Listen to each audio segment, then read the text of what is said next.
What if death wasn't the end, but a doorway? Imagine slipping from your body, leaving behind fear, and discovering a love so powerful it redefines everything you thought real. My name is Emily Hartwell, and I wasn't the type of girl anyone would expect to die young.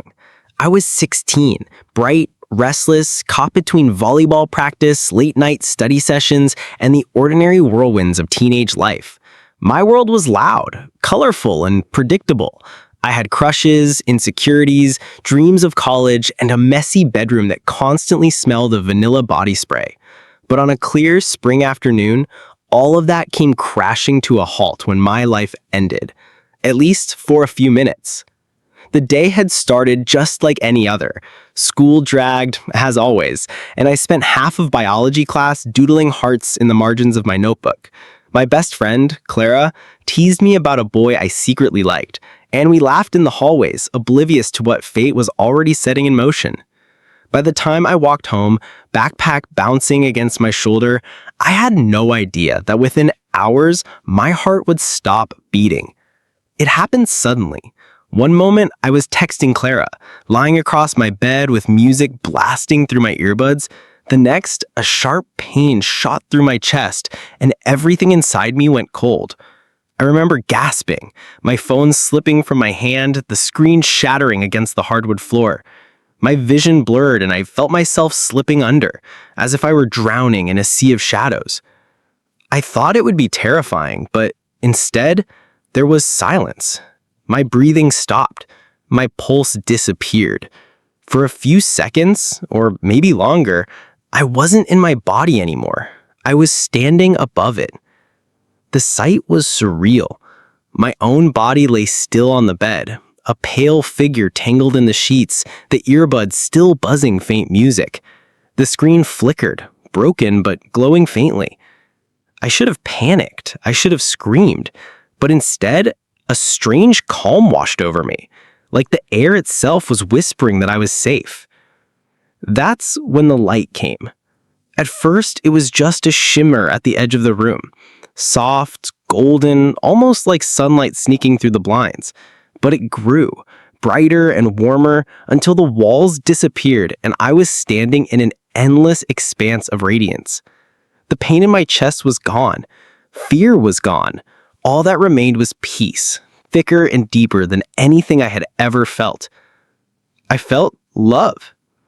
Not the kind you read about in teenage novels, not the butterflies of crushes or the comfort of family dinners. This was something infinite, overwhelming, pure. It was like every insecurity, every mistake, every hidden wound in my soul was being wrapped in tenderness I didn't deserve, yet was freely given. I realized I wasn't alone. Someone was standing with me in that light. At first, I couldn't see clearly, only a figure surrounded by brightness too strong for human eyes. Yet somehow I knew. It was him. Jesus. I don't know how I knew. There was no introduction, no words at first, just recognition deep in my soul, like a part of me had always belonged to him, but had forgotten. My knees buckled and I fell, not out of fear, but out of awe. And then he spoke. "Emily," he said, his voice like music woven with thunder and whispers, "You are mine." The words shook me. Tears spilled down my face, not the painful kind, but tears that felt like release. I thought of all the times I had hidden behind sarcasm, all the nights I cried silently over feeling not good enough, all the guilt I carried for things nobody else knew. And yet here I was, being claimed by love so fierce, so undeniable that all those burdens melted away. I wanted to stay. I wanted to sink into that light forever. But then he showed me something. The light parted, revealing flashes of moments. My mom crying at the kitchen table, my younger brother searching my empty room, Clara standing alone at my locker. I saw my life ripple forward without me. And I understood. My story wasn't finished yet. Jesus reached out his hand, and for the briefest moment, I touched eternity. His love poured into me, and though he didn't say it directly, I knew what it meant. I had to go back. I didn't want to. My soul clung to that peace like a drowning girl clings to air. But the love I felt wasn't just for me. It was for them too. For my family. For my friends. For the broken world I was meant to step back into. Then, like a sudden rush of wind, I was falling. The light receded. My room returned. My chest burned, and with a choking gasp, I snapped back into my body. I was alive again. The phone lay cracked on the floor, its screen still glowing faintly. Music still hummed in the earbuds. It was as if no time had passed at all, yet everything inside me had changed. My heart was pounding, not just from fear, but from a new awareness. I had seen the other side. I had felt a love too big to explain. And I knew I could never look at life the same way again. That night, I lay awake, staring at the ceiling, unable to tell anyone what had happened. Who would believe me? A 16-year-old girl claiming she had died, met Jesus, and returned? It sounded insane even to me. Yet the memory of his voice, his light, his love, it burned inside me like fire that couldn't be put out. Something had begun. Something that would change everything. The morning after Ethan's encounter at the quiet chapel felt strangely heavy. He woke up with a restless mind, as though the questions of yesterday had followed him into his dreams. He remembered sitting in that dim sanctuary, the way his heart had both ached and softened at the thought of a love bigger than his mistakes. Yet when the daylight came, he wasn't sure if it had been real or just the wishful thinking of a lonely man. He poured himself a cup of coffee and sat at the small wooden table by the window. Outside, the town was waking up. The bakery on the corner lifting its shutters, children running toward the school bus, and neighbors already waving greetings across their porches. For years, Ethan had lived in this rhythm, quietly nodding to the world around him, but never really joining in. People knew him as the man who kept to himself, polite but distant, always hiding something behind his tired smile. As he sipped the bitter coffee, he felt a tug inside. It wasn't loud, not even clear, but it was steady. It was as if a quiet voice whispered, "Don't run from what you felt yesterday. Don't bury it again." Ethan leaned back, staring at the steam rising from his cup, remembering the strange warmth that had spread across his chest when he thought about God's love in that little church. Could it be real? Could it be for him, a man with a trail of regrets and the heart heavy with shame? Later that day, Ethan found himself walking the long way home from the hardware store. Instead of turning down the familiar street, his feet carried him past the chapel once more. He hesitated, his hands tightening on the bag of tools he carried. Part of him wanted to keep walking, to let the moment from yesterday fade into memory. But another part longed to step inside again, to breathe in that silence that seemed to speak louder than the noise of his daily life. He pushed the door open. The faint creak echoed softly, like a welcome back. Inside, the air was still, carrying the faint scent of old wood and candles. The pews stood quietly, waiting for anyone willing to sit and listen. Ethan sat down in the same spot as the day before. At first, he didn't say a word. He simply sat, his hands clasped tightly, his eyes staring at the cross at the front. Memories began to rise, uninvited, painful. He saw flashes of his younger self, full of ambition and hope, and then the mistakes that followed. The lies told to protect his pride, the relationships broken because he could never admit his faults, the nights wasted on choices that left him emptier each morning.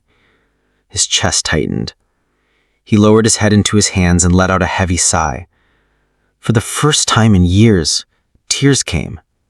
Not loud, not dramatic, just quiet streams running down his face. It startled him how much sorrow he had carried without ever letting it out. He whispered softly, almost afraid of his own voice, "God, if you're really there, if yesterday wasn't just in my head, I don't know what to do, but I need help. I can't keep carrying this." The silence that followed wasn't empty. Ethan felt a gentle calm settle over him, as though the weight pressing against his chest was slowly being lifted. He didn't hear words spoken out loud, but something stirred in his heart, something that felt truer than anything he had ever known. It was as if God himself was whispering, "You are not forgotten. You are not too far gone. My love is for you."